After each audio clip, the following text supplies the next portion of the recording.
euphémisme. Je frissonne encore du contact de ses doigts sur les miens. « Je ne crois pas, » répond-il. « Vous voulez bien vérifier ?» Un élan de fierté. Il me fait confiance. Évidemment qu'il me fait confiance. Je suis une bonne menteuse, d'autant que je porte une blouse médicale. Bien sûr. Je m'agenouille, un sourire aux lèvres, et prends dans ma main la petite plante rose couverte de terre. La fillette a 4 ou 5 ans. Son pied paraît minuscule entre mes 2 grandes paluches. J'ai toujours eu de grandes mains, trop grandes pour une femme, même enfant. Ma tante se moquait de moi en posant sa paume contre la mienne pour les comparer. Aujourd'hui encore, j'en ai honte et je les cache dans mes poches ou sous mes cuisses quand je suis assise. J'examine le dessous de son pied en plissant les yeux. Il y a une petite marque rouge avec un point noir au milieu, le dard. Je prends une inspiration sonore et secoue la tête. Il est toujours là. Front plissé, l'homme se penche pour voir. Est-ce que je dois... Il faut le faire sortir, oui. En le raclant avec une carte de crédit ou autre chose avec un bord plat. Il ne faut surtout pas appuyer dessus ni presser la peau, ce serait pire. Je suis fière de mon attitude compétente et professionnelle, érudite, comme si je savais vraiment de quoi je parlais. J'imagine que c'est le cas. Il se trouve que moi aussi j'ai marché sur une abeille dans ce même parc à la fin de l'été dernier. J'avais étalé une couverture dans l'herbe et ôté mes chaussures pour m'allonger et lire. Lorsque je me suis relevée, toujours pieds nus, j'ai senti un pincement violent sous mon pied.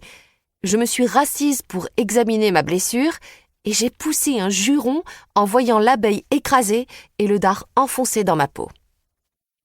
J'ai appuyé doucement autour pour le faire sortir. Ce n'est que plus tard, qu'en prise de panique, j'ai fait des recherches sur Internet, que j'ai compris mon erreur. À la fin de la journée, mon pied avait presque doublé de volume. Il était rose vif et enflé comme une saucisse. La démangeaison a duré 3 jours et il en a fallu 4 de plus pour qu'il retrouve sa taille normale. J'ai boité d'une façon théâtrale pendant 1 semaine et raconté ma mésaventure à qui voulait l'entendre. Même si, en toute honnêteté, j'ai peut-être enjolivé un peu en prétendant qu'il s'agissait d'un essaim et non d'une abeille solitaire. Toujours est-il que j'ai de l'expérience dans le domaine. Le père attrape son portefeuille dans la poche arrière de son pantalon. « Merci, » dit-il avec gratitude. « Sans vous, j'aurais sans doute dû appeler les pompiers. » Il sourit pour me montrer qu'il plaisante. Ses dents sont d'un blanc éclatant, droite et bien alignée. Il est séduisant. Il possède le charme évident d'une star pour adolescente. Il doit avoir la 30aine, comme moi. De l'une des nombreuses pochettes dans son portefeuille, il sort une carte de crédit. « Fais-moi voir ton pied, ma puce. » Lorsqu'il pose la carte sur la peau délicate de la plante, je lis le nom inscrit dessus. J. Lockhart. J. Lockhart. J'adore la sonorité de ce nom, l'effet qu'il produirait dans ma bouche, sur mes lèvres, si je le prononçais tout haut. Jay, comme Gatsby, le millionnaire fou d'amour, charmant, fougueux. Je contemple l'homme, Jay, une nouvelle fois, et décide que son prénom lui va bien, avec son sourire de petit garçon et son visage de playboy.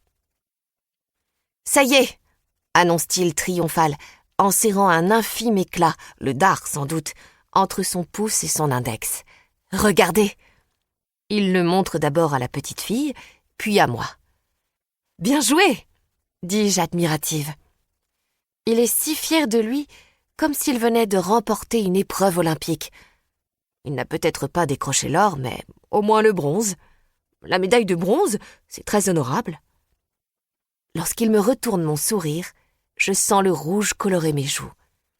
J'ai l'impression que cette victoire est la nôtre. Nous en partageons la joie.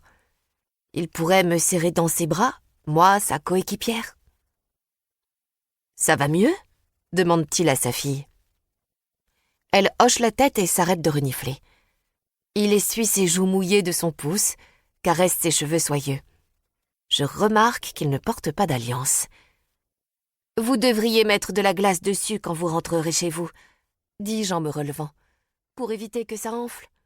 Et peut-être lui donner aussi un Benadryl. Para seguir escuchando este audiolibro gratuitamente, haz clic en el enlace de la descripción y podrás escucharlo completo sin coste gracias a la prueba de 30 días de Audible.